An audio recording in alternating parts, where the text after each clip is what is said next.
ሰላም ጤና ይስጥልን ተመልካቾቻችን እንደምን ዋላችሁ እንደምን አመሻችሁ ከአንከር ሚዲያ ዝግጅት ክፍል ያክብሮ ሰላምታችንን እናቀርባለን በመካከለኛው ምስራቅ አዲስ ውጥረት ነግሷል በእስራኤልና በአሜሪካ ማካይነት ኢራን ላይ የተጀመረው ድብደባን ተከትሎ ኢራን በወሰደችው አጸፋ ቀውሱ እየተጋጋለ እንዳለ ነው መረጃዎች የሚያሳዩት እስራኤል ወደ ኢራን በተኮሰችውና ባደረሰችው ጥቃት የተቆጣችው ኢራን ወደ ተለያዩ የአሜሪካ የጦር ቀጠናዎችና ቤዞች ወዳሉበት ሀገራት የአጸፋ እርምጃ ወስዳለች በዚህም በሳውዲ አረቢያ በባህሬን በኩዌት በተባበሩት አረብ ኤሚሬትስ ላይ ጥቃት መሰንዘሯን ነው መረጃዎች የሚያመለክቱት ፕሬዝዳንት ትራምፕ ሌሊቱኑ ይፋ ባደረጉት ንግግራቸው ለኢራን የጦር ሰራዊት አባላት መሳሪያቸውን አውርዱ መንግስቱንም ተረከቡ ሲሉ መልእክት አስተላልፈዋል በመካከለኛው ምስራቅ ያለውን ውጥረት መነሻ በማድረግ በኢትዮጵያ ወቅታዊ ሁኔታዎች ላይ ያተኮረ ዝግጅት ነው ይዘርንላችሁ የቀረብ ነው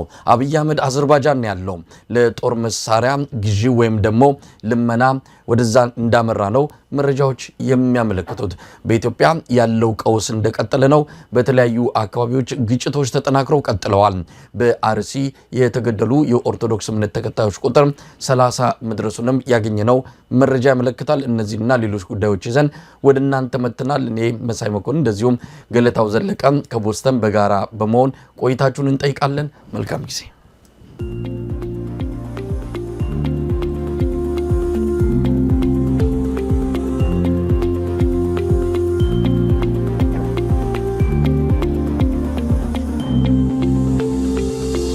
ተናስተልን ገለታው ተናስተልን መሳይ እንዴት አደርክ እንዴት አለ ደህና ነው ወይ ዛሬ ለተቀዳሜ ላይ በጧት ነው የተገናኘነው በጧት ስንገናኝም የአሜሪካና የእስራኤል የጋራ ወታደራዊ እርምጃ በኢራን ላይ ተጀምሯል ሌሊቱን በተወሰደ እርምጃ በተመረጡ አካባቢዎች በተለይም መረጃዎች እንደሚያመለክቱት ከሆነ የኢራኑ መንፈሳዊ መሪ አያቶላህ ሆምኒ በሚገኙበት ቤታቸው አቅራቢያ ከፍተኛ ጥቃት መሰንዘሩን ነው እንግዲህ የኒውዮርክ ታይምስ በሳተላይት ምስሎችን ያጋራውን በመመልከት መረጃዎች እየወጡ ያሉት ገለታው ይሄ አዲስ አዝማሚያ አዲስ ጦርነት ምናልባትም ወደ ከፍተኛ ቀውስ ከተሸጋገረም ብዙዎች እንደሚሰጉት ለሶስተኛው የዓለም ጦርነት መንደርደሪያ እንዳይሆን የሚልም ሐሳብ እየተነሳ ነው እነ እንግሊዝ ከወዲሁ ስጋታቸውን እየገለጹ ነው ኢራን በአጸፋው በርካታ የአሜሪካ አጋር ሀገሮች በሆኑት የመካከለኛው ምስራቅ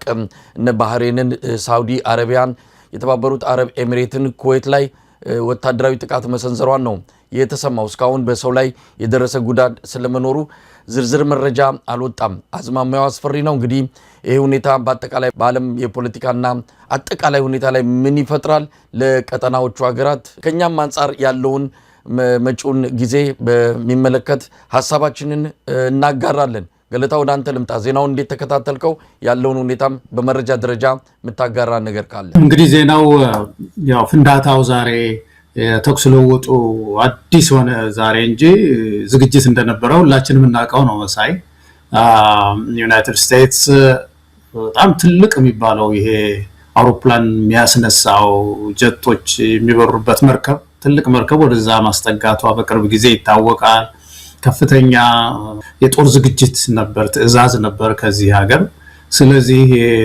ዱብ ማለት ነበር መቼ ነው የሚጀምረው የሚለው ነገር አልታወቀም ነበር እንጂ ከፍተኛ ዝግጅት ነበር እንግዲህ እንደሚታወቀው መሳይ ብዙ ሰዎች እንደሚከታተሉት የኢራን ጉዳይ የቆየ ነው አሁን ፕሬዚደንት ትራምፕ ዛሬ ሲናገሩም እንዳዳመጥናቸው ለ47 አመታት አሜሪካ ትውደም ሞት ለአሜሪካ የሚል መፈክር ይዘው የሚኖርበት ሀገር ነው አሜሪካ ጠል የሆነ ፖለቲካ የሚካሄድበት ነው እና ታርጌታችን ይሄንን የሚያራምዱ መሪዎችን መምታት ነው እና ለአሜሪካ ህልውና ወይም ሴኩሪቲ ለሚሉት ችግር ሆኖ ነው የቆየው አሁን ጫፍ ላይ ደርሷል ኒውክሊየር ሪአክተር በድብቅ ተገነባለች ምድር ምን የቆየውን ያንን ከዚህ በፊት የተፈጸመውን ሁሉ እየተጠቀሱ ያነሱ ነበር በደል ሲቆጥሩ ነበርና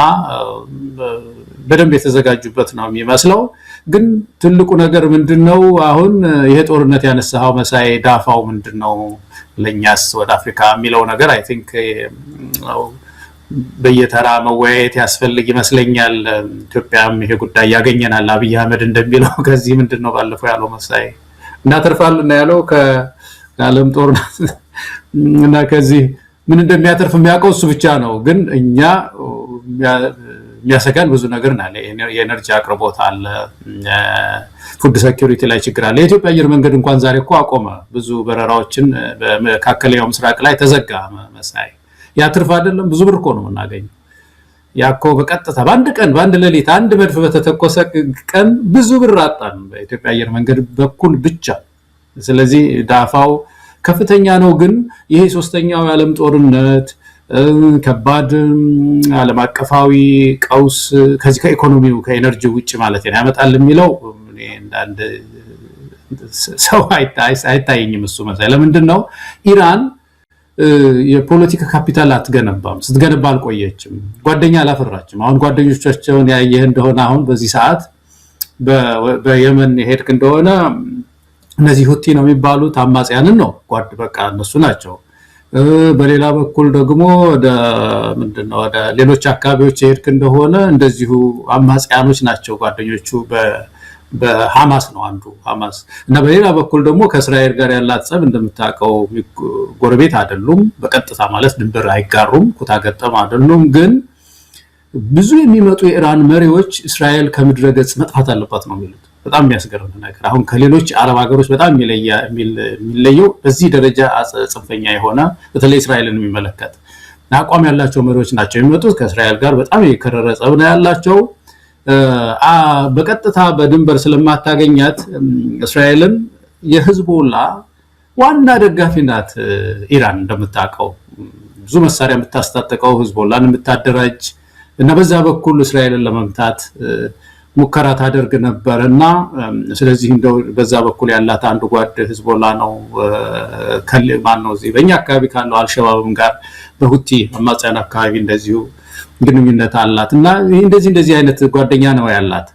ጦርነቱን የሃይማኖት ጦርነት አድርጌ ያሳድገዋለሁም እንዳትል የምታየው አሁን ወደ 6 ሀገሮች የደበደበቻቸው በሙሉ ኢስላሚክ ስቴትስ የሆኑ ናቸው አንዳንዶቹ እና በዚህ በሃይማኖት ሽፋንም ጦርነቱን ሪጂናል ለማድረግ ሙስሊሙን ማህበረሰብ በአለም ለመቀስቀስም የሚያስችል ነገር የላትም። ከቻይና ጋር ያለው ግንኙነት የሚታወቅ ነው። ቻይና ኦፖርቹኒስት ናት እንደምታውቀው። አሜሪካ በኢራን ላይ የነዳጅ ማዕቀብ አድርጋለች ረጅም ጊዜ ቆየ እና ኢኮኖሚውን አንዱ ያሽመደመዳት እሱ ነው። ግን ቻይና በሚስጥር ትገዛታለች፣ በርካሽ ትገዛለች እና ያለው ግንኙነት ያ ነው። ከዛ ውጪ ኢራን ተመታ ሌላ ሰው መጥቶ ስልጣን ቢዝ ቻይና ኢንተረስቱ ያን ንግዷን መነገድ ካልሆነ በስተቀር በዚህ ላይ ይህን ያህል የምታመጣው ነገር የለም። ራሽያም ቅድም ስናወራ ነበረ ተዳክማለች። ስለዚህ ይሄ ሶስተኛው ዓለም ጦርነት ስላልክ ነው መሳይ ወደዛ አካባቢ የሚያደግ ነገር አይደለም። ግን ሪጅኑ በቃ የሰላም ችግር ይኖረዋል። እንደ ኢራቅ አይነት አፈጻጸም ከሆነ ያለው ደግሞ በተለይ የተወሰኑ መሪዎች ተገለው ከዛ በኋላ የማይረጋጋ ከሆነ አካባቢው በተለይ እኛን የምስራቅ አፍሪካ ያለን የኤነርጂ አቅርቦታችንን ይጎዳል። እንደው ይሄ ነው ለጊዜው አሁን የታየኝ መሳይ። ገለታው ቀደም ሲል አብይ አህመድ በአንድ መድረክ ላይ በቅርብ በተካሄደ መድረክ ላይ ነው ዓለም ጦርነት ውስጥ ሲገባ እኛ በዛ ጦርነት የምንጎዳ ወይም ሌላ ነገር አድርገው ያስባሉ። ጦርነቱ የራሳቸው ጣጣ ነው። እኛ ምናልባት ከዚህ ጦርነት ምን እናተርፋለን ብለን ማስላትና ያንን ነገር ነው መፈተሽ ያለብን ብሎ ተናግሮ ነበር። እንግዲህ ጦርነት መካከለኛው ምስራቅ ላይ መጥቷልና አብይ አሁን ወረቀትና እስክሪብቶ አውጥቶ ከዚህ ጦርነት ምን እናገኛለን ምን እናተርፋለን ብሎ ያው ስሌት ውስጥ ሊገባ ይችላል። ግን ይሄ ጦርነት ከመከሰቱ በፊት ነው ኢትዮጵያ ውስጥ ነዳጅ በአንድ ጊዜ ቀጥ ያለው። በመላ ሀገሪቱ በዚህን አይነት መልኩ ነዳጅ ጠፍቶ አያውቅም። በየከተማው ረጃጅም የመኪና ሰልፎች ይታያሉ። ይሄ ሁኔታ በሸቀጦች ላይ የሚያመጣው የዋጋ ንረትም እንዳለ ይታወቃል። ለማንኛውም ወደሱ እንመጣለን።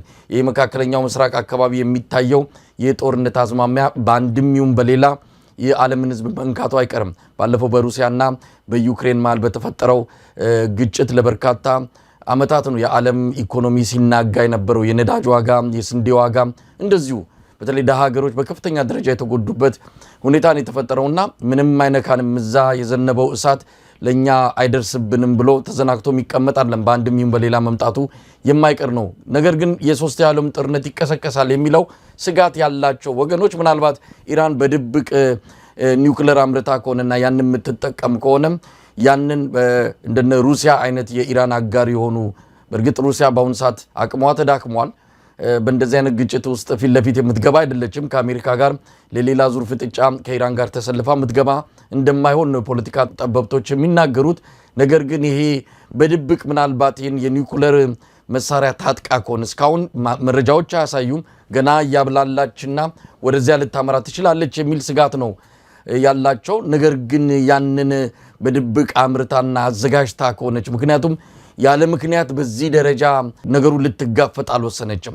አሜሪካንን የሚያህል ሌላ ያለ ሀገር እስራኤልን የሚያህል በወታደራዊ አቅም የጠነከረችን ሀገር እንዲሁ ፊት ለፊት መጋፈጥም ከዚህ በኒውክሌር ላይ ያላቸው እምነት ስለሆነ ሊሆን ይችላል የሚል ነው። ከዛ ጋር ተያይዞ ምናልባት ያ ሶስተኛው የዓለም ጦርነት ወይም ከዛ ጋር የሚቀራረብ የአካባቢያዊ ግጭቶች ከተከሰቱ ዓለም ወደማትወጣው ቀውስ ውስጥ ትገባለች የሚልም የፖለቲካና ወታደራዊ ጠበብቶች አስተያየታቸውን እየሰጡ ነው። ገለታው ምናልባት በአጭር ጊዜ እነ ፕሬዚዳንት ትራምፕ የሚያስቡትን ሊያሳኩ ይችላሉ።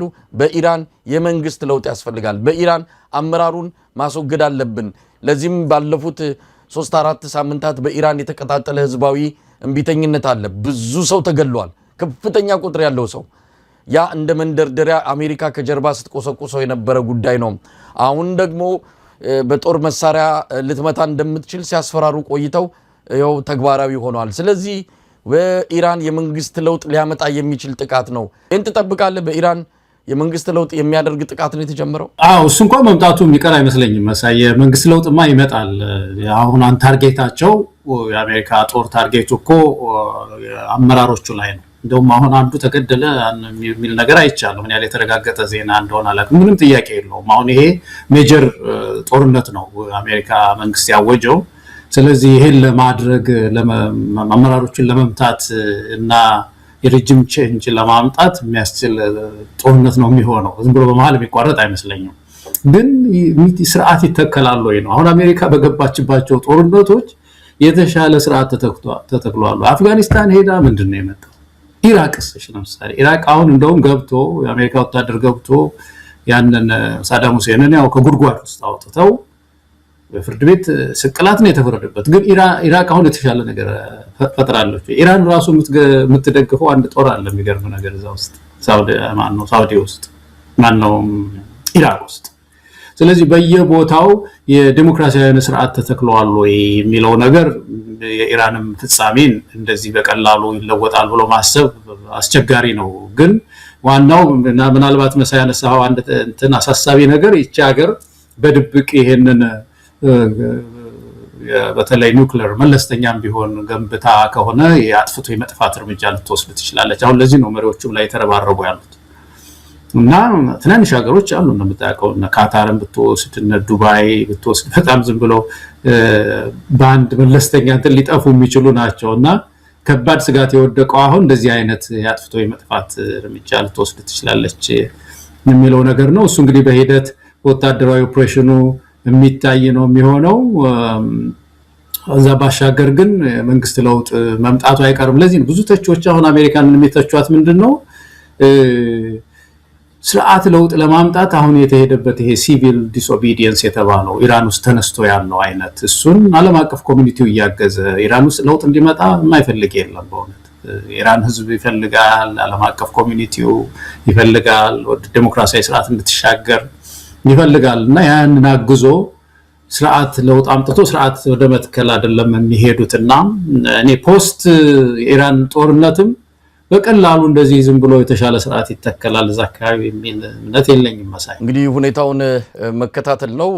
ወደዛ አካባቢ የሚደረጉ በረራዎች መታገዳቸው እየተሰማ ነው። በተለይ በኢራን ሰማይ ላይ ምንም አይነት በረራ እንቅስቃሴ እንደማይታይ ነው የፍላይት ራዳር መረጃዎች የሚያመለክቱት።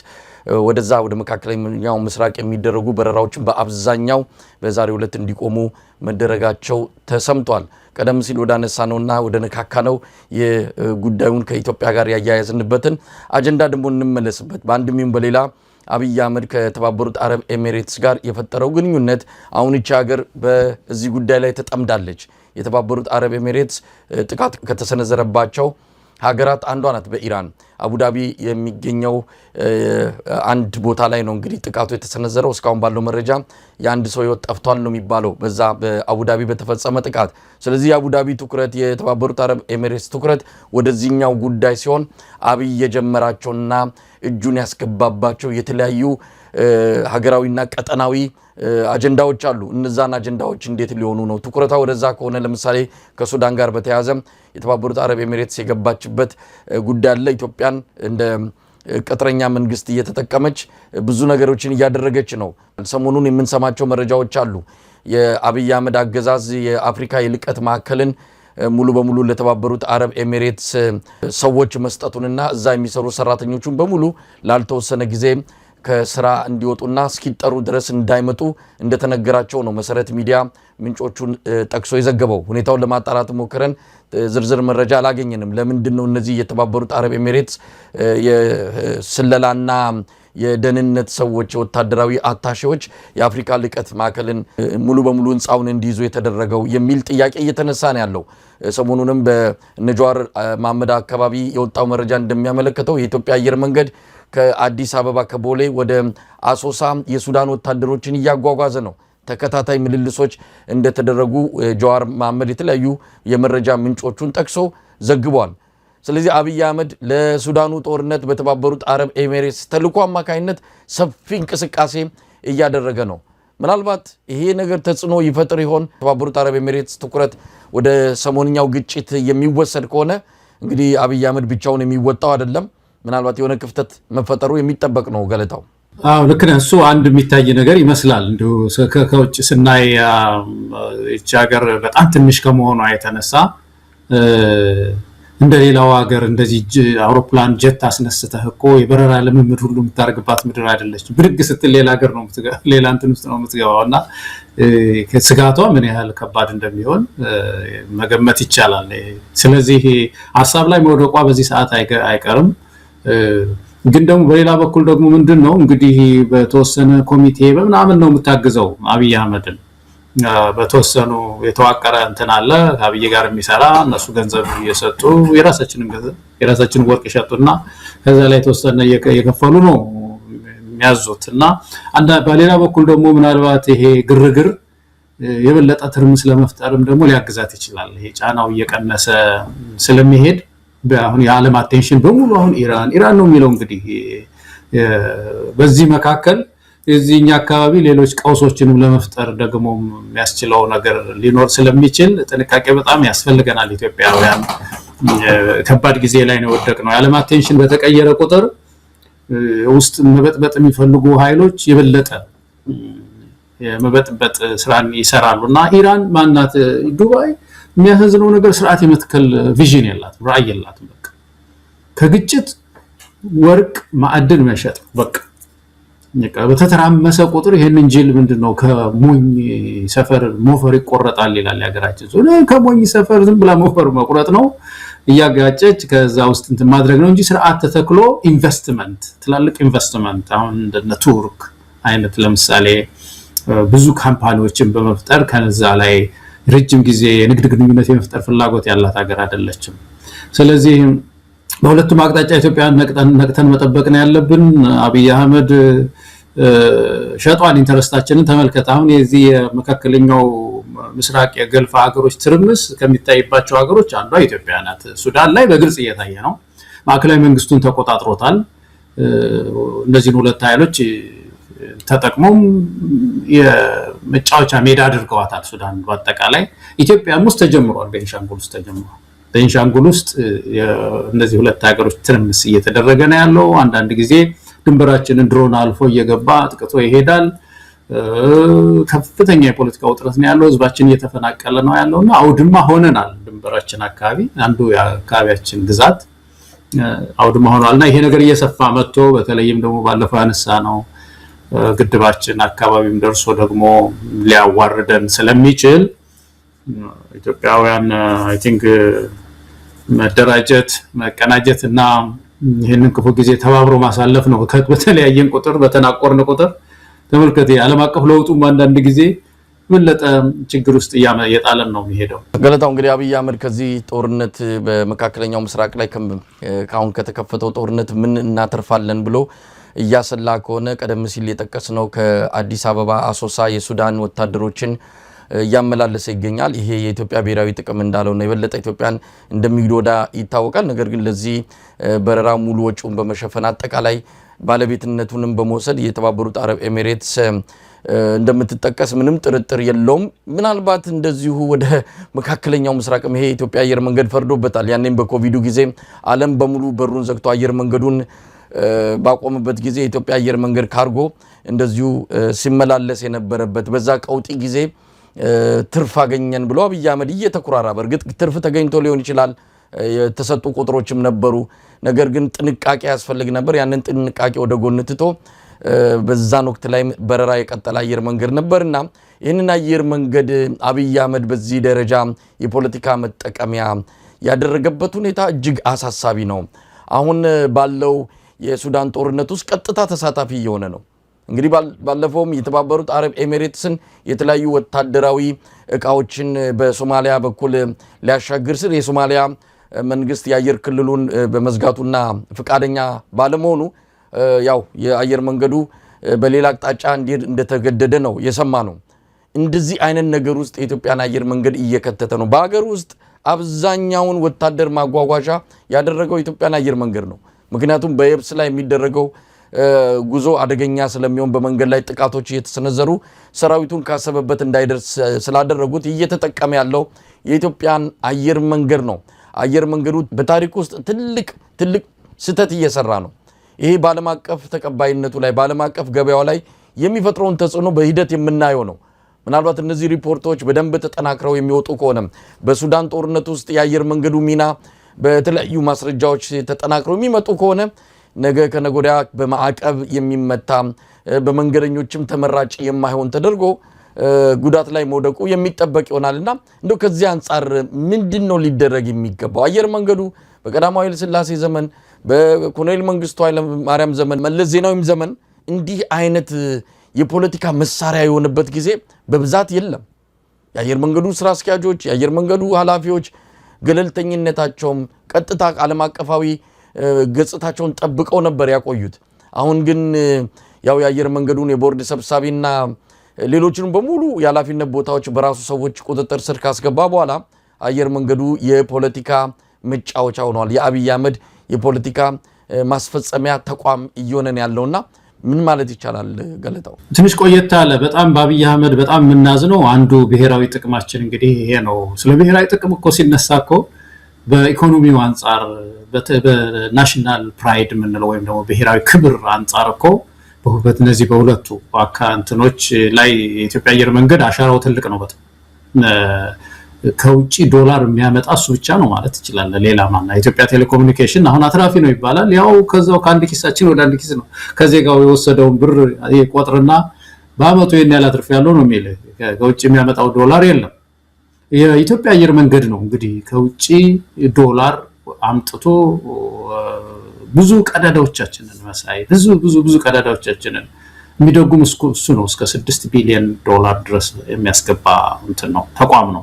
እና የተቋም በከፍተኛ ሁኔታ አመራሩ ሲበላሽ ሊደርሺፑ እየተበላሸ ሲመጣ ቀስ እያለ ችግር ውስጥ ሲገባ ብዙ ኢትዮጵያውያን የተቆጡት የብሔራዊ ጥቅማችን ጉዳይ እየተነካ ስለሆነ ነው።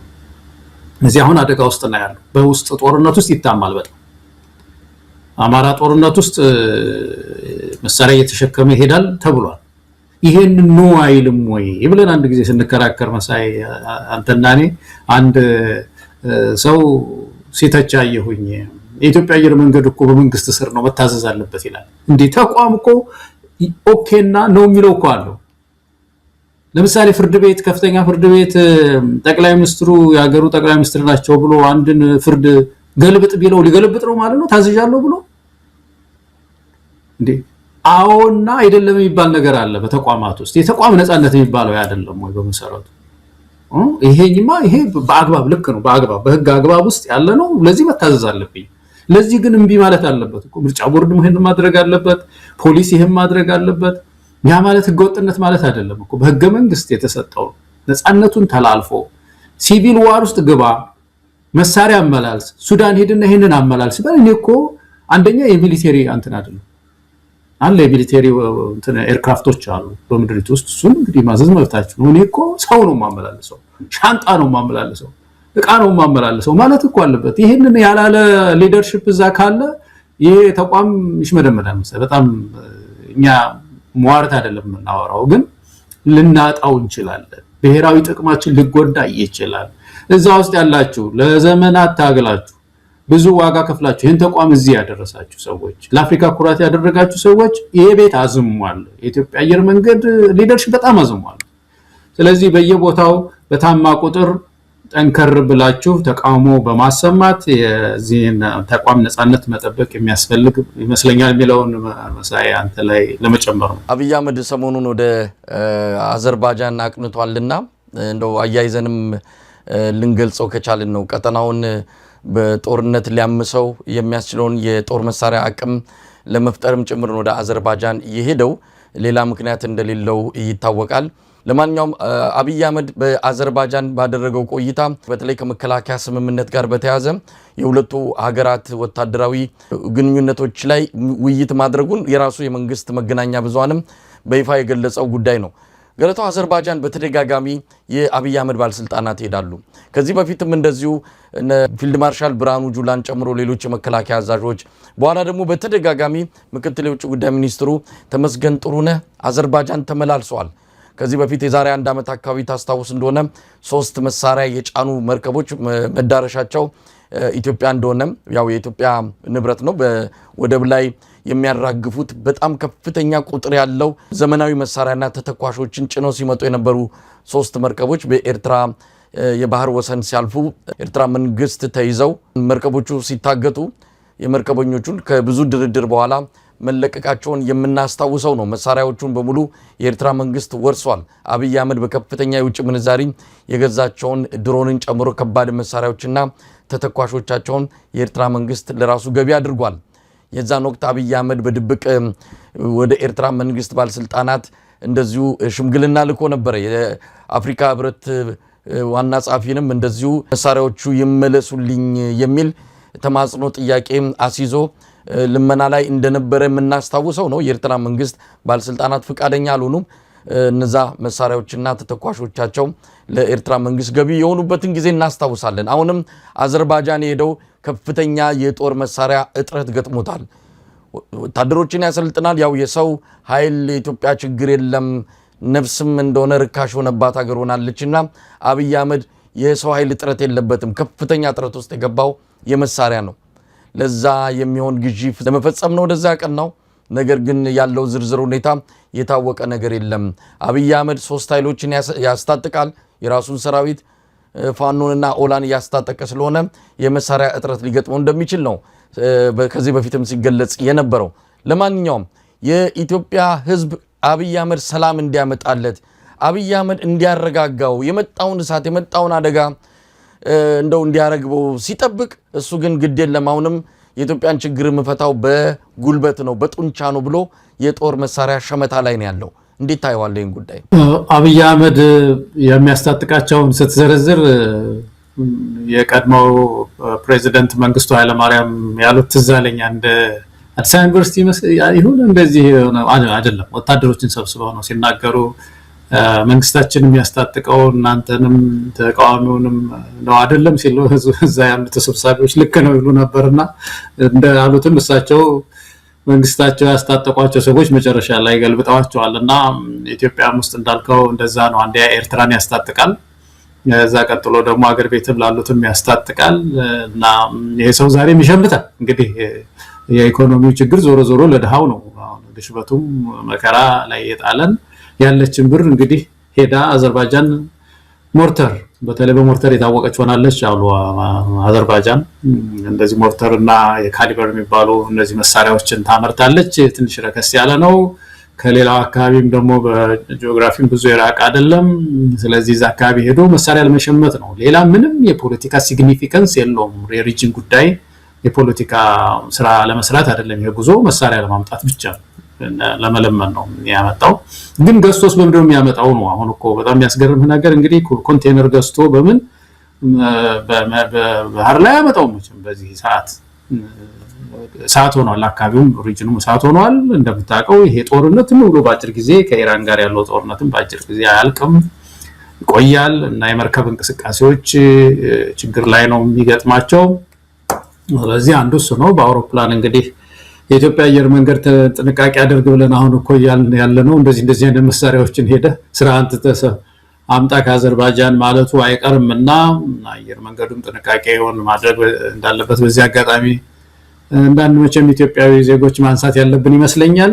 ከዛ ውጪ ሌላ ምንም ጉዞ የለውም። ይሄ ጉዞ ግን አንድ ትልቅ የሚያሳይ ፖለቲካ መልእክት አለ። እንግዲህ የሚያሳይ መልእክት ምንድነው? ይሄ ሰው ምናልባት ገለታው በአብይ ደረጃ እንግዲህ የሀገሪቱ ጠቅላይ ሚኒስትር ነው፣ የሀገሪቱ የበላይ የጦር ሰራዊቱ ማዛዥ፣ የሀገሪቱ ትልቁ የስልጣን ቦታ የተቆናጠጠ ሰው ነው። በሱ ደረጃ የሄደው ምን ያህል አሳሳቢ ቢሆን ነው? ወታደራዊ ጀነራሎቹ ሄደዋል፣ ምክትል ጠቅላይ ሚኒስትሩ ተመላልሷል። ምናልባት አሁን የገጠመው የመሳሪያ እጥረት የጉዳዩን አንገብጋቢነት ያሳይ ይሆን? በዚህን ወቅት ላይ ሀገር ውስጥ ብዙ ነገሮች እየታመሱ ባለበት ሄዶ ይህን 3-4 ቀን ነው መሰለኝ የቆየው። የሄደበት ምክንያት የጦር መሳሪያ እጥረቱ፣ የተተኳሽ እጥረቱ፣ ምክንያቱም በመረጃ ደረጃ እየመጣልን ነው። ከፍተኛ የተተኳሽ እጥረት፣ ከፍተኛ የመሳሪያ እጥረት አለ። አብይ አህመድ እናመርታለን፣ ድሮን ማምረት ጀምረናል፣ የጦር መሳሪያም አንድ ወቅት ላይ ከዚህ በኋላ የጦር መሳሪያ ምንገዛው የለም የሚል ፉከራ ላይ ነበሩ። ነገር ግን ያ ሁሉ የት ሄደና ነው በዚህ ደረጃ ሮጦ ይህን ያህል ጊዜ ቆይቶ መሳሪያ ልመና ውስጥ የገባው? ያው ጥሩ እሱ መታየት ያለበት ነገር ነው መሳይ። ዲማንድ የምንለው ወይም ደግሞ ፍላጎቱ ምን ያህል ጨምሯል ማለት ነው።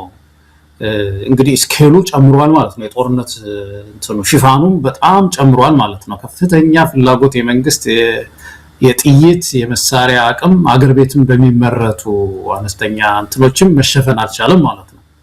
ከፍተኛ ዲማንድ ካለ የጦርነት እንትኑ ምን ያህል አገሪቱ ውስጥ እየጨመረ እንደመጣ የሚያሳይ ነው። እና ሌላም ነገር ደግሞ የሚያሳየው ኢኮኖሚያችን ተመልከተው። የምንገዛው የጦር መሳሪያ እንትን ካምናው ዘንድሮ ይጨምራል ማለት ነው። አምና ከምንገዛው መሳሪያ ዘንድሮ የበለጠ መሳሪያ እንፈልጋለን። የበለጠ መሳሪያ ፈለግን ማለት ምን ማለት ነው? የበለጠ ወጪ ምድሪቱ ታወጣለች በዚህ ድህነቷ ላይ ማለት ነው። የበለጠ መሳሪያ ወጪ ስናወጣ ምንድነው የሚሆነው? የበለጠ ረሃብ፣ የበለጠ ችግር፣ የበለጠ ኢኮኖሚ ቀውስ ውስጥ ነው የምንገባው ማለት ነው። እና አጠቃላይ ያልከው አሁን ምንድነው ይሄ ሰውዬ ለአካባቢ ብቻ አይደለም እኮ ባለፈውም ስንተች ነበር እኮ መሳይ አገር ውስጥ ላሉ ችግሮች በሙሉ የሚታየው ይሄ ሰው የመሳሪያ እንቅስቃሴ ነው። በቃ በጦርነት ችግር ፈታለሁ የሚል አስተሳሰብ ነው ያለው። እንደዚህ አይነት ማይንድ ሴት ያለው ሰው ነው ያለፈው ነው። ጠጣር ምንድነው? ጠጣር ኃይል ነው አይደለም የሚባለው? በጡንቻ ነው የምፈታው ነው ብሎ የሚያስብ ሰው ነው። ሪጅኑንም እኮ እንደዛው ነው የሚያስበው። የተወሰኑ ወታደሮች አሰልጥኖ እኮ በቀይ ባህር በኤደን ባህረ ሰላጤ ያላችሁ ሰዎች መተድላችኋል ነው ዲሞክራሲና ሰላም የተጠማን አካባቢ። ስለዚህ ይሄ ሰው ይሄን አስተሳሰብ ይዞ ሌላ ነገር ይገዛል ብለን ኢትዮጵያውያን ካሰብን በዚህች ያለችን ጥቂት ብር የኢትዮጵያ አየር መንገድም ተሯሩጦ የሚያገኛት ጥቂት ዶላር ሄዶ አዘርባይጃን ክላሽ እና ሞርተር ነው እየገዛበት ያለው መሳይ። ስለዚህ አጠቃላይ አንተ ያልከው ነገር ነው። ሰፊ ዲማንድ አለ ማለት ነው። ሰፊ የጦርነት እንቅስቃሴ አለ ማለት ነው። ባለፈው ያልነው አያው ፓራዶክስ ግን ምርጫ ደግሞ ልናደርግ ገለታው አስቸጋሪ ነው። በዚሁ ያው ወደ ኢትዮጵያ ወቅታዊ ቀውስ አጀንዳዎች እንምጣ። በርካታ ነገሮች እየተነሱን ያሉት በአርሲ ያለውን ነገር እንመለከተዋለን። አርሲ የኢትዮጵያ ኦርቶዶክስ እምነት ተከታዮች በከፍተኛ ቁጥር ነው እየተገደሉ ያሉት። በምስራቅ አርሲ ተመሳሳይ አካባቢ በየጊዜው ከ2016 እንደ ኢትዮጵያ አቆጣጠር ጊዜ ጀምሮ ላለፉት 3 ዓመታት ይሄ የማያባራ አዙሪት ነው እንግዲህ እዛ አካባቢ እየተፈጸመ ያለው። ማን ነው የሚያደርገው? አገዛዙ ለምንድን ነው በዚህ ደረጃ እዛን አካባቢ ማህበረሰብ መጠበቅ ያልቻለው? ከጀርባ ያለው ነገር ምንድን ነው የሚለውን በዝርዝር የአካባቢው ነዋሪዎችን ማነጋገር መረጃውን ለህብረተሰቡ እያቀረብን ያለ ነው። ከዚህ ባሻገር ጋምቤላ ያለው፣ ቤኒሻንጉል ያለው ቀውስ እንደዚሁም አሁን ወደ ሰሜን ሸዋ አካባቢ ወረጃ አርሶና ግብረ ጉራቻ አካባቢ ስልኮች እየመጡልን ነው። እባካችሁ ድረሱልን ነው። ሰው ቤት መቀመጥ አልቻለም። አሁን ጫካ እያደረ ነው። ምክንያቱም ቤት ካደረ ቤት ከነ ነዋሪው አንድ ላይ ቤት ውስጥ እንዳሉ ማቃጠልም ጀምረዋል። ወዴት እንሂድ ለማና ቤት እንበል የሚል የዛ አካባቢ ማህበረሰብ የድረሱልን ጥሪ ነው አሁን በስፋት እየሰማን ያለ ነው።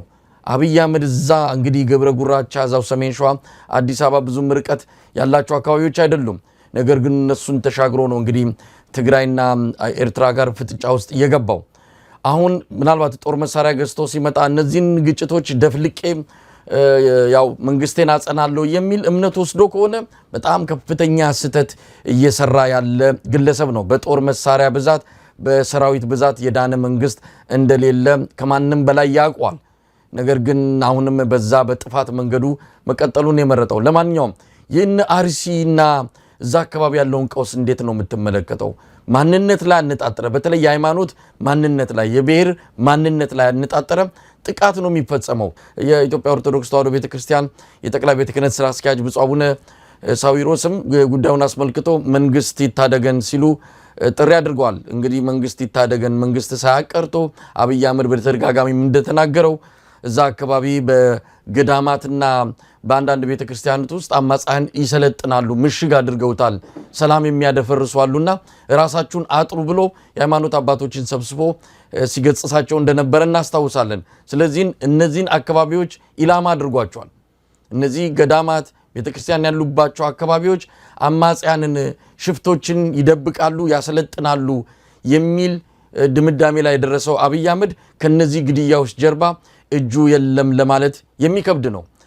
አንዳንዶቹ በመንግስት መዋቅር ውስጥ ያሉ ናቸው። ሎጂስቲክ ያቀርባሉ። ከወረዳ ባለስልጣናት አንስተው መኪና አቅርበው ነው እነዚህ ገዳዮቹ ወደ ተጠቀሱት አካባቢዎች ይሄዱ ይህንን ግድያ የሚፈጽሙት። በአይናቸው ስር ነው ይሄ ነገር እየሆነ ያለውና መንግስትን ድረስልን የሚለው ምን ያህል ያስኬዳል? ከእቃህን ከሰረቀ ሰው ጋር እቃህን የመፈለግ ያለ የሚታይ ነው። ገዳይም መንግስት ነው፣ አዳኝም መንግስት ነው የሚለው አካሄድ ለቤተ ክርስቲያኒቱ እንዴት እንደታያት አናቅም። ለማንኛውም ሌላ መፍትሄ መፈለግ የሚገባ ይመስለኛል። እስቲ ገለታው በዚህ ላይ ያለ አስተያየት ምንድን ነው? እንደው ቀደም ያለው ነገር መሳይ እንደ ሁሉ ጊዜው ሀዘናችንን በጣም እንገልጻለን። እጅግ በጣም ያሳዝናል። እየተደጋገመ ሲመጣ አንዳንድ ጊዜ ኢትዮጵያውያን እንደዚህ አይነቱንም ቃል በተደጋጋሚ ማለቱም በጣም በእውነት ልብ የሚሰብር ነገር ሆኗልና ለቤተሰቦቻቸው ሁሉ እንደ ባህላችን መጽናናት እግዚአብሔር ይስጣቸው። በእውነት ያ ነው አንደኛው። ሁለተኛው ግን የቤተክርስቲያን ጉዳይ መሳይ አሁን ይሄ መንግስትን አካውንተብል አለማድረግ ወይም ደግሞ ተጠያቂ አለማድረግ እንደ ጋሻ እንደ መከታ አድርጋ ነው እንደምታቀርበው። ቤተክርስቲያን ድረስልን ታደገን ማለት ምን ማለት ነው? አጥቂው ሌላ ነው፣ መንግስት አጥቂ አይደለም። ስለዚህ ሌላ ነው እያጠቃን ያለውና ድረስልን ነው። ይሄ በጣም ከአንድ ነፃ ተቋም በተለይ የሃይማኖት ተቋም የማይጠበቅ መግለጫ ነው መሳይ።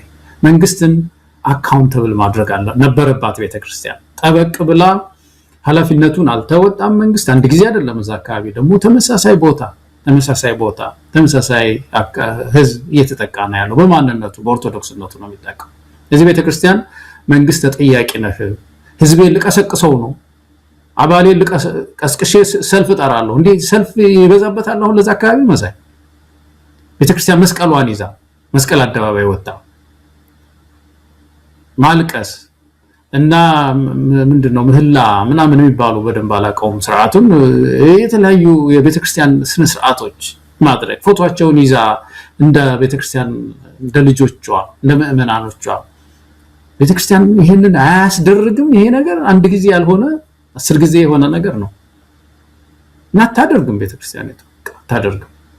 በጣም ልክ የሆነ አንድ ትንሽ እቃ የተቃጠለባት ያህል ነው መግለጫው ያየው እንደሆነ የተወሰኑ የዕቃ ውድመት የደረሰ እንደሆነና ተደጋጋሚ ነው። ስለዚህ እንዲቆም እንጠይቃለን አይነት ነገር ነው ያሉት እና ግድያው ቀጥሏል፣ ነገም ሊቀጥል ይችላል። ስለዚህ እኔ በዛ በቤተክርስቲያኒቱ ውስጥ ያላችሁ ምእመናን ጥቃቱ እናንተንም እኮ ነው መሳይ። እንግዲህ ማንነት ሲሆን ጥቃቱ የለውም እኔ እዛ አካባቢ እንጂ እኔም በሆን እኮ ማለት አለብን እኮ የኦርቶዶክስ ሰው እኔ እዛም በሆን እኮ እኔም ተገዳይ ነበርኩ ማለት። ምክንያቱም ማንነትን ነው እያጠቃ ያለው። ስለዚህ የዛ ማንነት ያን ማንነት የሚጋሩ ሁሉ እኮ ሆ ብለው ተነስተው በዚህ በማንነት ላይ የሚደረግን ጥቃት እኮ መመከት አለባቸው። እዚህ ሀገር አንድ ሰው ለምሳሌ አንድ ጥቁር በአንድ ፖሊስ ተገደለ ከተባለ ምንድነው የሚሆነው? ተቃውሞ ያ ጆርጅ ፍሎይድ የሞተ ጊዜ ታስታውሳለህ? አንድ ፖሊስ ገደለው ተባለ። ጥቁር ብቻ አይደለም ነጭ ሁሉ በሙሉ ተነሳ። አመጽ ለምንድነው የተነሳው? ያን አቲቲዩድ ማንነት ላይ አነጣጥሮ የተደረገ ግድ የአቲቲዩዱን ነው እየታገለ ያለው ህዝቡ ዝንባሌውን ማለት ነው። እና ይሄ ነገር መቀጠል አለበት ወይ? ቤተክርስቲያን ላይ ያነጣጠረ ጦር መቼ ነው የሚበርደው? ቤተክርስቲያን የተነሳች እንደሆነ አይደለም ወይ መሳይ? ስለዚህ እኔ አሁን በጣም መራራው ነገር እንደው ከመእመናን ሊሰማ የሚገባው ቤተክርስቲያን የሚገባዋትን ነገር አባቶች የሚገባቸውን ነገር እያደረጉ አይደሉም ኃላፊነታቸው። ስለዚህ ይሄ ምንድነው ህገወጥነቱ፣ ጋጠወጥነቱ፣ አለመፍራቱ፣ መዳፈሩ፣ የቤተክርስቲያንን ደጀ ሰላም መዳፈር፣ የቤተክርስቲያን ቅጥር መዳፈር በቃ በጣም ከሚገባው በላይ አልፏልና እኔ ተሰማኝ ነው። እንደው ገለታው አንደኛ ተመሳሳይ ቦታ ነው። ምስራቅ አርሲ ሻርካ የተባለ ቦታ እንደዚሁ ወረዳው ኩታ ገጠም የሆኑ ወረዳዎች አሉ። ብዙም ልዩነት የለውም። እንዴ መንግስት የለም ወይ? እንደው መንግስት እጁ ከሌለበት መንግስት እኮ እጁ ባይኖርበትም እንኳን ይሄንን ነገር አለማስቆሙ ከተጠያቂነት የሚያድነው አይደለም። የዜጎቹን ህልውና የማስጠበቅ ኃላፊነት ተቀዳሚ ተግባሩ ነው። ሌላ ምንም ስራ እኮ የለውም። የመጀመሪያ ተግባሩ ተብሎ የመንግስት ስራ እኮ የሚጀምረው የዜጎችን ህልውና የዜጎችን ሰላም ማስጠበቅ ነው። ያንን ካላደረገም ግድያው ማንንም ይፈጽመው እሱም ይፈጽመው ሌሎችም አካላት ያድርጉት የመጀመሪያ ተጠያቂም በስልጣን ላይ ያለው አገዛዝ ነው። መደጋገሙ ምንድነው? ለምንድነው የሆነ ቦታ ላይ የማይቆመው? ነገ ስላለመምጣቱ ምን ዋስትና አለ? በጣም የሚያሳዝነው የሃይማኖቶች ምንድነው ጉባኤ የሚባል ባለፈው የመንግስትን ገጽታ ለመሸፈንና መንግስትን ከተጠያቂነት ለማዳን ማነው ታጋይ ቀሲስ ታጋይ በሚባሉ ሰዎች ምርመራ አድርገናል። ስለዚህ እዛ አካባቢ ፋኖና ኦላ ናቸው የሚል የምርመራ ውጤት ይዘን መጣን ብለው ምንም ሳያፍሩ ሚዲያ ጠርተው መግለጫ ሰጡ። እንደው እሺ ግድ የለም ኦላም ይሁን ፋኖ ለምን ግድያው እንዲቆም አያደርጉም? የነሱ ኃላፊነትስ ምንድነው? ሄዶ ምርመራ አድርጎ የመምጣት ነው ኃላፊነታቸው ወይስ ይሄ ነገር እንዳይፈጠር ከምንጩ የሚደርቅበትን መፍትሄ መፈለግ ነው ወይ ያለባቸው? ምንድነው የተሳከረው? እዛ አካባቢ ተቋማት እንደ ኃላፊነታቸው አይሰሩም። ሁሉም የአገዛዙን ገጽታ ለመሸፈን አገዛዙን ከጥፋተኝነት ለማዳን የሚያደርጉት ርብርብ የኢትዮጵያን ሕዝብ ዋጋ እያስከፈለ ነው። እንደሰማነው ከሆነ ነገ ምንም ዋስትና የላቸውም። ወዴትም ማንሄድም። አካባቢው መልክዓ ምድሩ ማምለጥ እንኳን በማንችልበት ሁኔታ ተከበን ያለ ነው። ድረሱልን ነው። ይሄን ድምጻቸውን አሰምተናል። የኢትዮጵያ ሕዝብ ይድረስልን። ምን አማራጭ አለው? የኢትዮጵያ ሕዝብስ ሁሉም እኮ በየቤቱ እሳት አለበት። ሁሉም በየቤቱ ተጨንቋል። ማን ለማን ይደርሳል? ገለታው ምንድነው መሳይ እንደው በሰከነ ሁኔታ የኢትዮጵያን በተለይ ኢትዮጵያ ኦርቶዶክስ ቤተክርስቲያን በደንብ ሊያዩት የሚገባ የሚመስለኝ በዚህ ቤተክርስቲያን ላይ የሰነበተ በተለይ ባለፉት 7 እነዚህ ዓመታት ውስጥ በግልጽ የሚታይ ከባድ ጥላቻ አለ በማንነት ላይ ማለት ነው። በኢትዮጵያ ኦርቶዶክስ ቤተክርስቲያን ላይ ቢችል ዶክትሪኗን ለማፍረስ ቀኖናዋን ለማፍረስ ዶግማዋን ለማፍረስ የሚችለውን ሁሉ ሞክሯል። እስከ ሲኖዶስ ሄዷል መሰለኝ።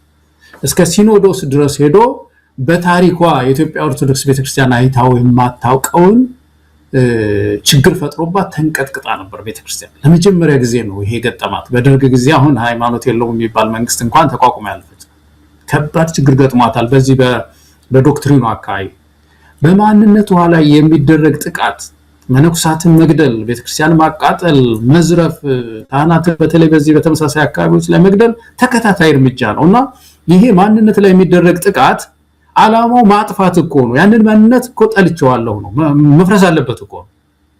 ይሄ ነገር የሚቆመው መቼ ነው? የዛ ማንነት አባላት የመከቱት እንደሆነ እኮ ነው። መቼ ነው የሚቆመው? መመከት ከተቻለ እኮ። አለበለዚያማ ማጥፋት እኮ ነው። ሸርፎም ይሁን ከቻለም ደግሞ ሲኖዶሱንም አናግቶም ይሁን ያስተዳደርም ለውጥ አንጥቶ ይሁን ወደሚፈልገው አቅጣጫ ሊመራት ነው የሚፈልገው። ያንን እንቅስቃሴ መመከት የሚችለው ራሱ ህዝቡ ራሱ መመኑ ታግሎ ያዳናት እንደሆነ መንግስትንም እንዴት ብሎ ነው በዚህ ሰዓት አሁን መንግስት ቅድም ያልከው እኮ ነው የብዙ አክተሮች እኮ ባለቤት እኮ ነው። ኮሎኔል ነገኛ የሱ ነው የተለየ አደረጃጀት። የመንግስት ተቋም ደግሞ በዚህ የሱ ነው።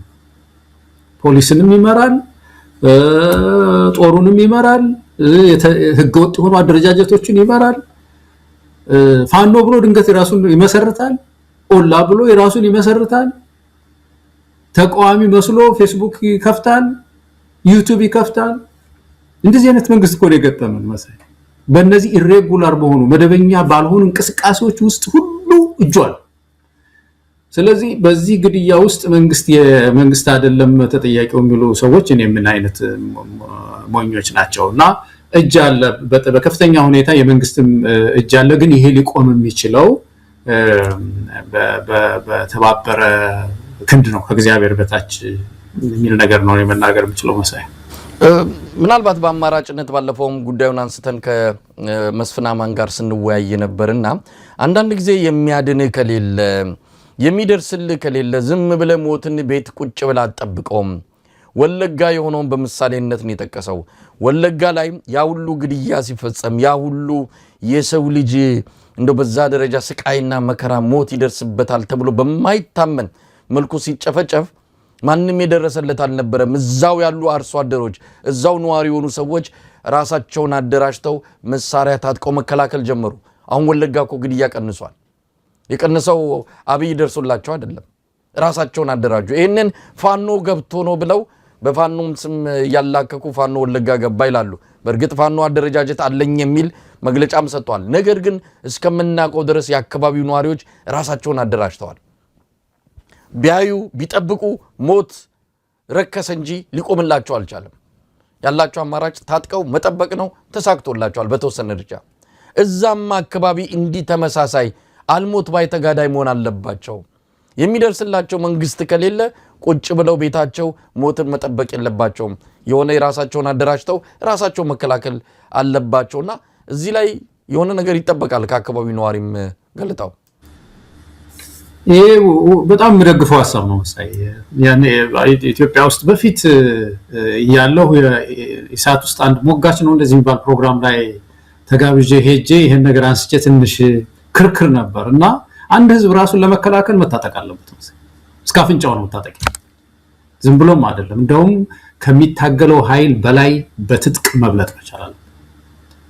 ይሄ ቅድም ያልከው እኮ ነው ራስን የመከላከል ኃይል አቅም ሰልፍ ዲፌንስ ነው የሚባለው አይደለም። ራስን ለመከላከል መታጠቅ አለበት እና ይህንን ችግር የሚቀንሰው የሚጠብቀው መንግስት የሌለው ህዝብ ራሱን አደራጅቶ የጎበዝ አለቃ መርጦ ታጥቆ ለሊት ዝም ብሎ ድንገት መጥቶ የሚታገለውን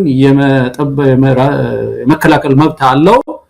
የሚደግፉም ኃይሎች እዛ አካባቢ በእውነት የሆነ ህዝቡ ትንሽ እፎይታ ያገኝ ዘንድ የሚፈልጉ ኃይሎችን ማስታጠቅ አለባቸው ብዬ ነው የማምነው።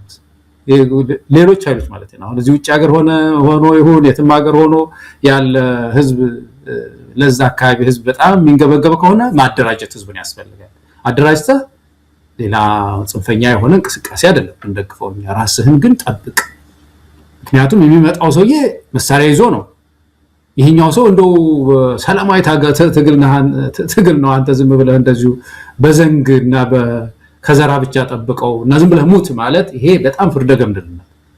ስለዚህ እዛ አካባቢ ያለው ህዝብ ያልከው ነው በጣም ተደራጅቶ ራሱን መጠበቅ ይኖርበታል የሚለው ነገር በጣም መገዛው ነገር ነው።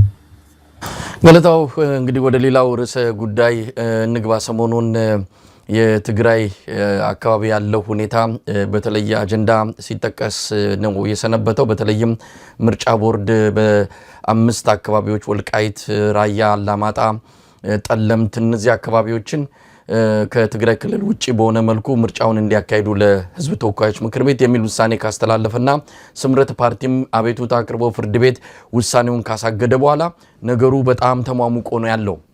በተለይም የትግራይ ክልል ጊዜያዊ አስተዳደሩ ፕሬዝዳንት እንደዚሁም የህወሓት ምክትል ሊቀመንበር ወጥተው የሰጡት መግለጫ ነገሩን በተለየ ሁኔታ እንዲታይ ጉዳዩ ወዴት ሊያመራ ይችላል የሚለውንም ፍንጭ ያየንበት መግለጫ ነው የሰጡት። በአንድም ይሁን በሌላ መግለጫው የተለያየ ትርጉም ቢሰጠውም ነገር ግን አዎንታዊ አስተዋጽኦ ወይም ደግሞ ለትግሉ በተለይ የጭቁኑ የትግራይና የአማራ ህዝብ ለሚያደርገው የጋራ ትግል እንዲሁ ተስፋን የሚሰጡ መልእክቶች ነው ከወደ መቀሌ ሲሰሙ የነበሩት። በእርግጥ መንታ መልእክቶች ናቸው።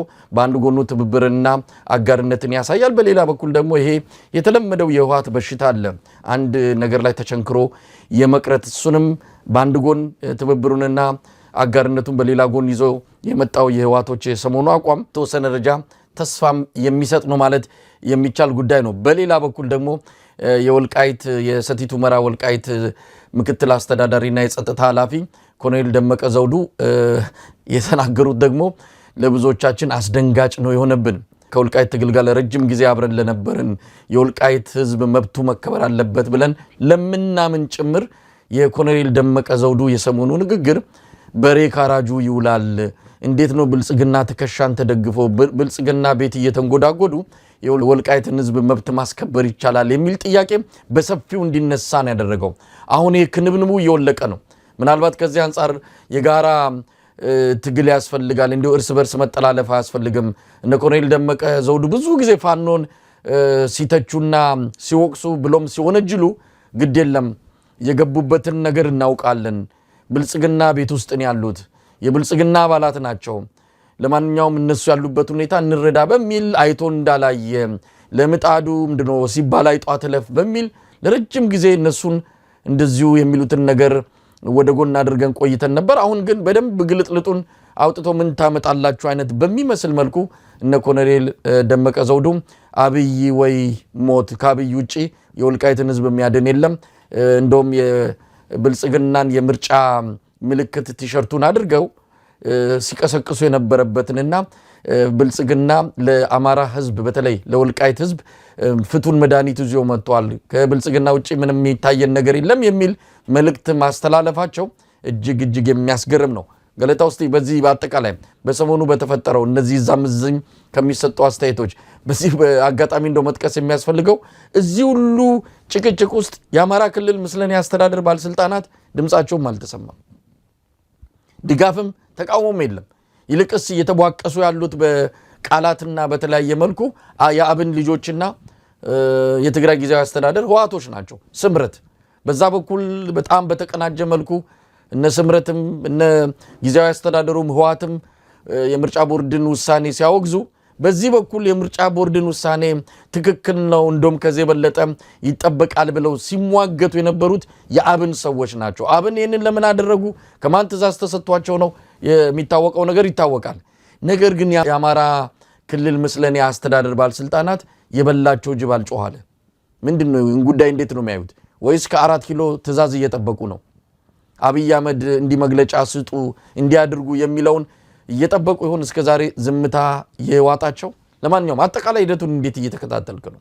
አዳዲስ ነገሮች ብዙ የሚያስተምሩ ነገሮች አሉ። በተለይ የትግራይ ህዝብ የአማራ ህዝብ የሚያስተምሩ ሁኔታዎች እየተፈጠሩ ነው ያሉት እና ከዚህ ሁኔታ ተምሮ የበለጠ ህብረት የምናጠናክርበትን ሁኔታ ነው ማየው። መሳይ በመጀመሪያ ደረጃ ስለ ሰሞኑ ግርግር ሳይ የዚህን አቶ ጌታቸው ረዳ ስምረት ፓርቲ ፍርድ ቤት ሄደ የሚለውን ዜና ሳይ አንድ በጣም የተገረምኩበት ነገር ምንድነው መሳይ የኢትዮጵያ የፍርድ ስርዓት የፍርድ ሲስተሙ ነው በጣም የሚያስገርም ነገር፣ ይሄን ጉዳይ ለመፍታት ማለት ነው። እና እንግዲህ ተመልከት፣ አሁን ከሰሱ ተባለ እና በእግድ አገደ ፍርድ ቤቱ ተባለ እና እንግዲህ የኢትዮጵያ ምርጫ ቦርድ መልሶ አንድ ነው፣ ስልጣኑ የኔ አይደለም ከፌዴሬሽን ምክር ቤት ነው የታዘዝኩት ይላል። እና የፌዴሬሽን ምክር ቤት ተጠርቶ እንግዲህ ሊቀርብ ማለት ነው። በኢትዮጵያ የፍትህ ስርዓት ውስጥ ኮንስቲቱሽናል ኮርት የሚባል የላትም ሳይ እና የኢትዮጵያ ህገ መንግስት ተርጓሚው የፌዴሬሽን ምክር ቤት ራሱ። ስለዚህ አሁን ፍርድ ቤቱ ተነስቶ ለምሳሌ እዚህ ወልቃይት ያልካቸው ሰዎች ተነስተው የህገ መንግስት ትርጉም ይሰጠው ምናምን ቢሉ ፍርድ ቤቱ ያ አሁን ውሳኔ የወሰነው ፍርድ ቤት የህገ መንግስት ትርጉም ስጥልኝ ብሎ ደብዳቤ የሚጽፈው ለአገኘው ተሻገር ነው።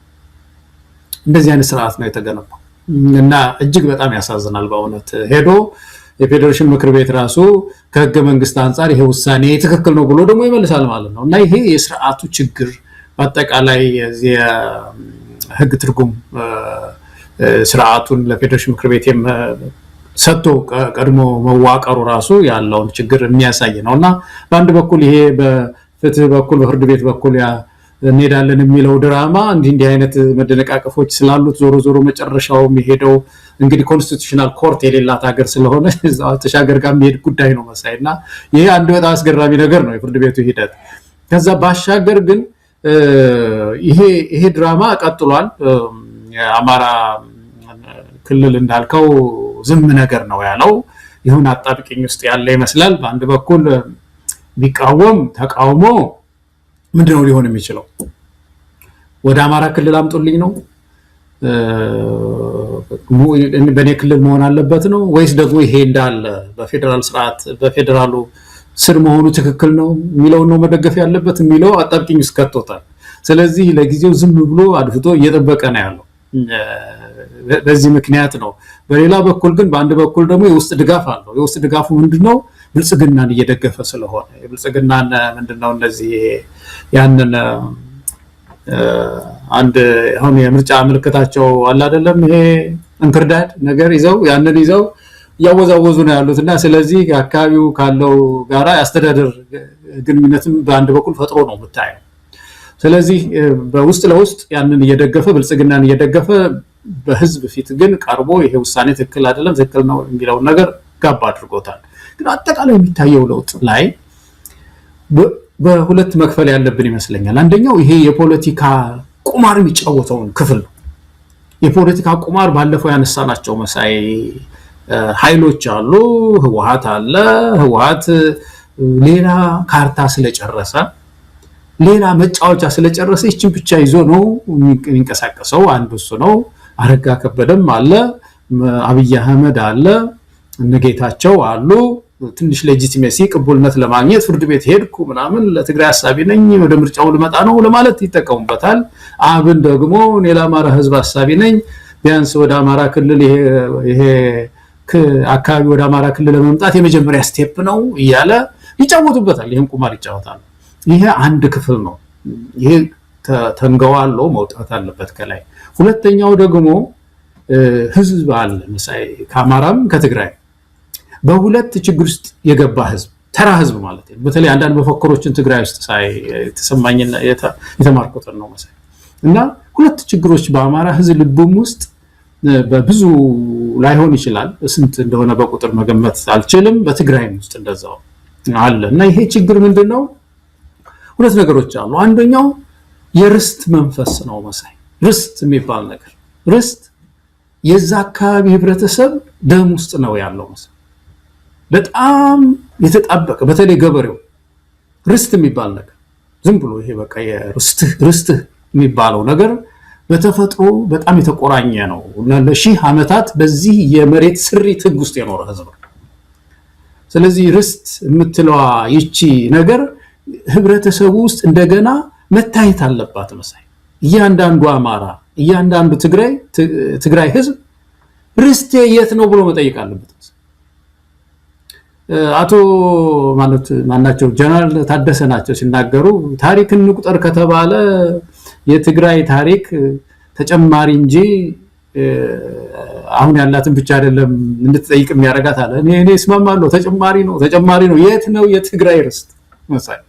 የትግራይ ርስት ኢትዮጵያ ርስቱ ናት። የትግራይ ህዝብ በእውነት እኛ እንደው የትግራይ ህዝብ ይሄንን ነው እንደው ወጣቱ በዚህ በንጹህ ልቦና ይሄ ከርስት ጋር የተያያዘ ስሜት ውስጥ የገባውን ማለት ነው መሳይ። ከዚህ ከፖለቲካ ቁማር ተጫዋቹ መነጠል አለበት ብዬ ኢትዮጵያ የትግራይ ህዝብ ርስቱ ናት። መጥበብ የለባት። ወልቃይት ብቻ አይደለችም ርስቱ። ኢትዮጵያ ርስቱ ናት። ርስቴ ኢትዮጵያ ናት የሚል ወጣት መነሳት አለበት ትግራይ ውስጥ። አማራ ክልልም እንደዛው ርስት ወልቃይት ብቻ አይደለችም በእውነት ኢትዮጵያ ናት ርስቱ የአማራ ወጣት የአማራ ህዝብ። ስለዚህ ይሄ ስሜት ርስት የሚባለው መጫወቻ ቁማር ይችን ስሜት እየነኩ ቁማርተኞች አብይም እኮ ነው ጎንደር ርስት ነው የምን ርስት ነው ይላል እኮ ተነስቶ ያን ጊዜ በጦርነቷ በተለይ ሲጠቀምባት የነበረው። ስለዚህ አንድ ይሄ ነው። ሁለተኛው ጉዳይ uncertainty about the future ነው በእንግሊዘኛ እናቆም ተባብለናል መሳይ።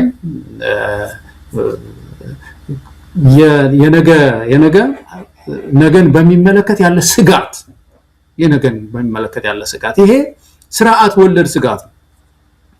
ወለድ ስጋት አለባቸው መሳይ ብዙ ከአማሮችም አካባቢ አሁን ወልቃይትን አልምተን እኮ ከድህነት አልወጣን ግን ምንድነው ድንገት ሀገር ቢፈርስ የሆነች ለመሬት ተቆናጣ ተጠበቃለህ የሚል እኮ ስለ ልቦና ውስጥ ገብተናል እኮ መሳይ የሆነች ለመሬት ተቆናጦ መጠበቅ ድንገት በየቤትህ ደር ሀገር ከፈረሰ ትግራይ ሀገር የምትሆን ከሆነ አማራ ሀገር የሚሆን ከሆነ እኮ ወልቃይት እኮ ከችግር የሚያወጣው እሱ ስለዚህ እሷን መቆናጠጥ አለብን የሚል ፉክቻ ውስጥ ገብተናል እንዲህ አይነት ስሜት በብዙ ንጹሃን ልብ ውስጥ አለ ይሄ ስርዓት ያመጣው አንሰርቴኒቲ ነው ወይም ደግሞ ተስፋ እንዳናደርግ የሚያደርግ ይሄ ኢትዮጵያ ትገነጠላለች አንቀጽ 39 የፌደራል ስርዓቱ ያመጣው የስነ ልቦና ቀውስ ነውና ወጣቱ ከዚህ መውጣት አለበት መሳይ እና እኔ ርስቴ ኢትዮጵያ ናት የነገውም ተስፋችን ደግሞ አብሮ መኖር ነው ጣፈንታችን ወደሚል እነዚህ ሁለት ችግሮች ነጥሎ ህዝቡ መውጣት አለበት አንዳንድ መፈክሮችን ስላየው ነው ይሄን ያነሳሁት መሳይ አንዳንድ መፈክሮች ዝም ብሎ ንጹሃኑ ተነስተው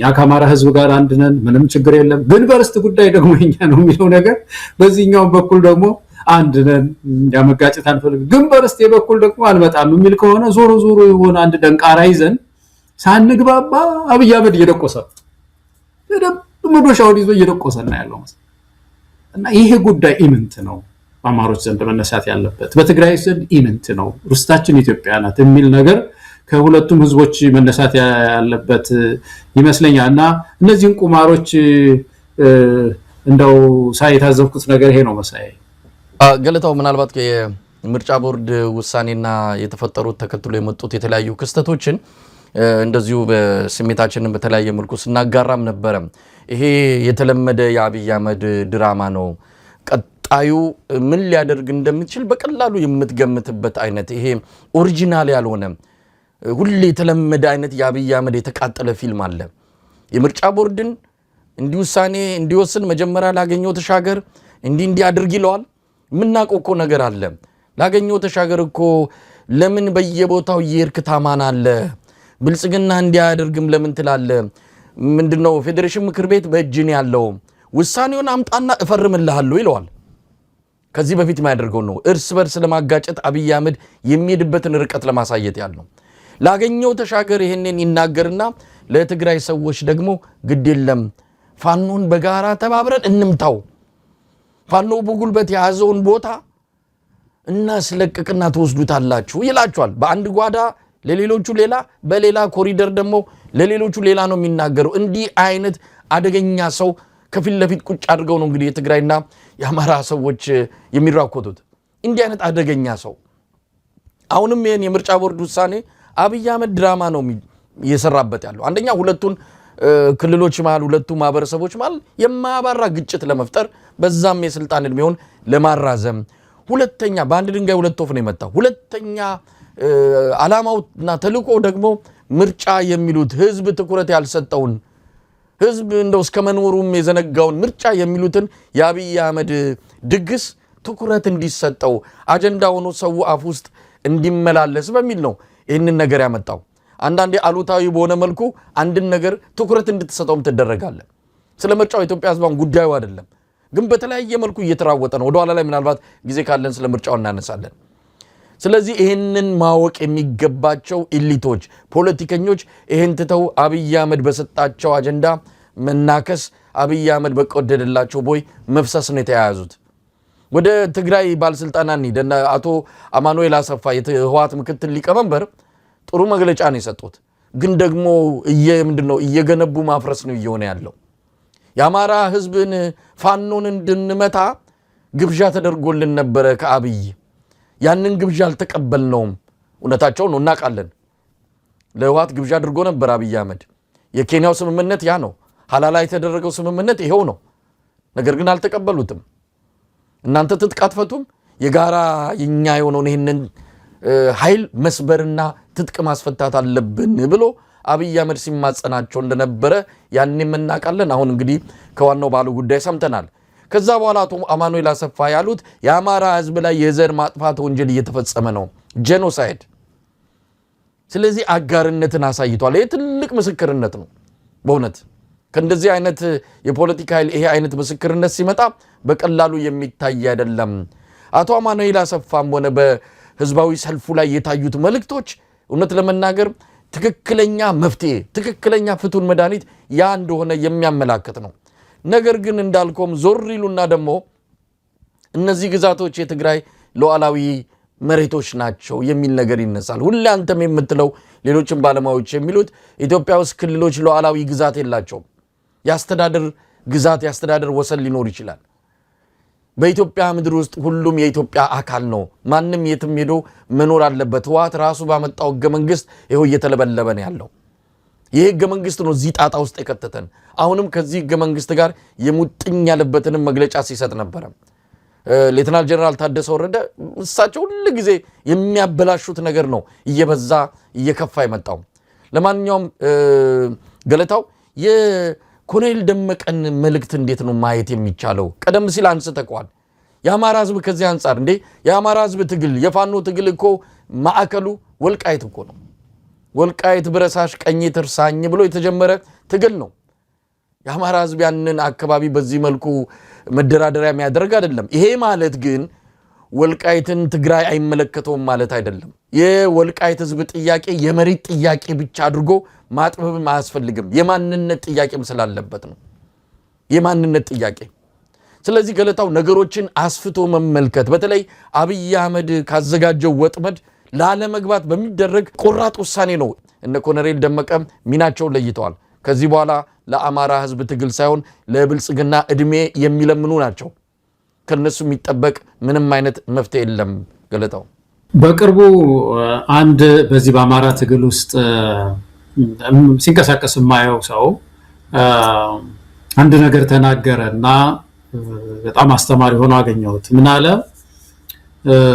የህገ መንግስት ሲጸድቅ ህወሓት መጥቶ በ1983 ሽግግር ምናምን አለና ህገ መንግስት በሚጸድቅበት ጊዜ እኔ እንደ አማራ በጣም ይህን ስርዓት ስቃወሞ የነበረው በፕሮሰሱ ውስጥ ስላልነበርኩ በሂደቱ ውስጥ የሚወክለኝ አልነበርም። ፓርቲ እንደምታውቀው አማራ ፓርቲ አልነበርም በዛ ወቅትና በኋላ ነው ፕሮፌሰር አስራት ቆይተው ለመከላከል ነው እንጂ በወቅቱ የሚወክለው አልነበርም እና የሚወክለኝ ሳይኖር የጸደቀ ነው በሚል ስርዓቱ ሁሉ ጊዜ የኔ አይደለም ብዬ አልቀበለውም። አሁንም ቢሆን በፌደራል ስርዓቱ አሬንጅመንት ይሁን በምኑ ላይ የኔ ነው ብዬ አልቀበለውም ማለት። አሁን ግን ምን አለ? ትግራይ ለምሳሌ ወልቃይትን በሚመለከት ብድግ አድርጎ ፌዴሬሽን ምክር ቤት ለአማራ ነው ብሎ ቢሰጥ ግን አልቀበለውም። ለምንድነው የማልቀበለው? ትግራይ የለም ፌዴሬሽን ምክር ቤት ውክልና የለውም። እኔ በዛ ስርዓት ውስጥ ሳልኖር ይሄ ተወሰነ ብዬ እንዳመመኝ ዛሬም የትግራይ ውክልና በሌለበት ሌላ ውሳኔ ቢወሰን ትክክል አይደለም ማለት እና ራሽናል ሆኖ አየሁት መሳይ የሆነ ምክንያታዊነት ይሄ ትንሽ የፖለቲካ ሀያልነት ያለው መስሎ ነው የታየኝ እና ይሄ ትክክለኛ ነው። በጣም ጥሩ ነገር ነው ያነሳው እና የአማሮች ጥያቄ ያ ነው። በስርዓቱ አሁን ህገ መንግስታዊ ነው ይላሉ በአብዛኛው በዚህ ከትግራይ አካባቢ ያሉ አንዳንድ ወገኖች ያን ህገ መንግስት ሲጀመር አልተወከልኩም ባይ ነው እዛ አካባቢ ህዝብ። ስለዚህ አጨቃጫቂ የሆኑ ጉዳዮች አሁን እንግዲህ ቅደም ተከተል የሚሹበት ምዕራፍ ላይ ደርሰናል ማለት ነው። የቅደም ተከተል ምንድነው? አሁን አንድ አንገብጋቢ ችግር አለ። ፌደራል ስርዓቱንም ችግር ሊፈታ የማይችል እርስ በርስ እያጋጨን ያለ የስርዓት ችግር ያለብን ቤታችን ሊያዘምነው እሱን መጀመሪያ መፍታት ነው አይደለም?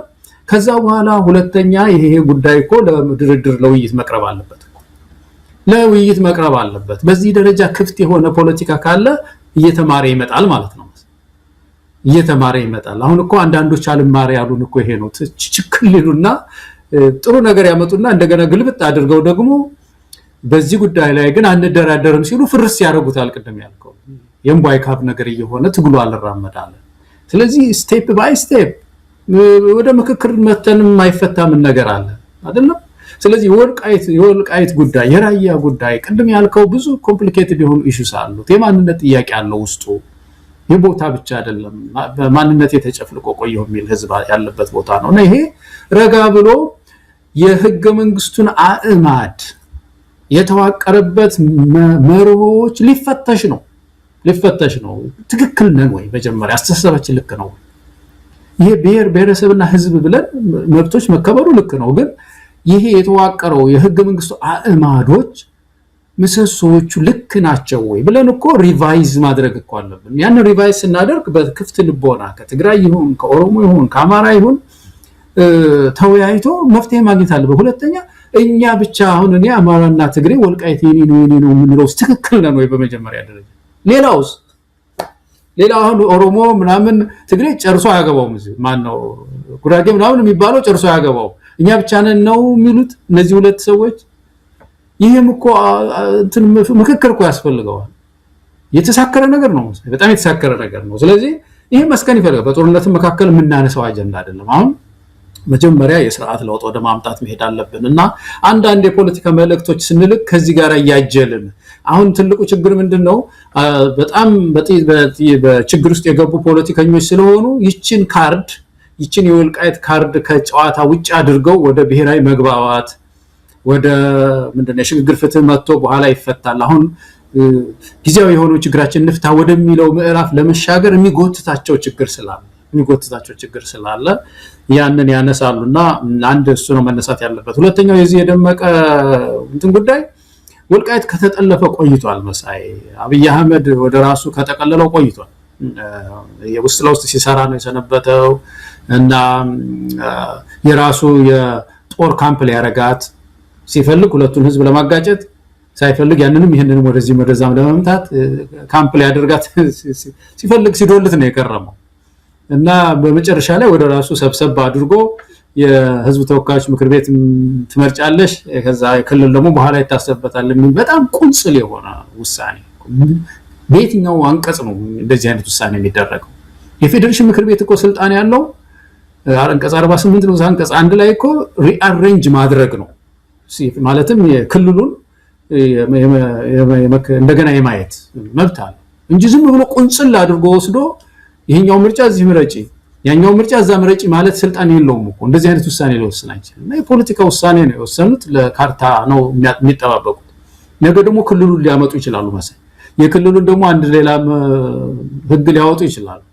እንደዚህ ያደረጉ እየቆጠቡ ዋናው ኢምፖርታንት ነገር ያችን ካርታ እዛ አካባቢ በህይወት ማቆያ አንድ እንትን ስለተደረገች ነው እና ቅድም ያልነው ነው ይሄ አማሮችን ትግራዮችን ተራውን ህዝብ የሚታገለው የውስጥ ነገር ይሄ አንሰርቴኒቲ about the future ያልነው ምናልባት ሀገር ከፈረሰ ይችን ለመሬት ይዤ መጠበቅ የሚለው ውጭ ሀገር ያላችሁ አማሮች ትግሬዎች ከዚህ መውጣት ሪስቴ የሚባል ነገር ውስጣችን አለ። ሰሜኖች ይገርማል በጣም እና በጣም እዛ አካባቢ የተወለደ ሰው ዝም ብሎ አሁን መንግስት ወስዶታል እኮ መሬቱን ግን ብሎ ያይቱን መሬት ምናምን ሲያይ አለው ኤነርጂና ያቺ በኢትዮጵያ መተካት አለበት። አማሮች ትግሬዎች ኦሮሞዎች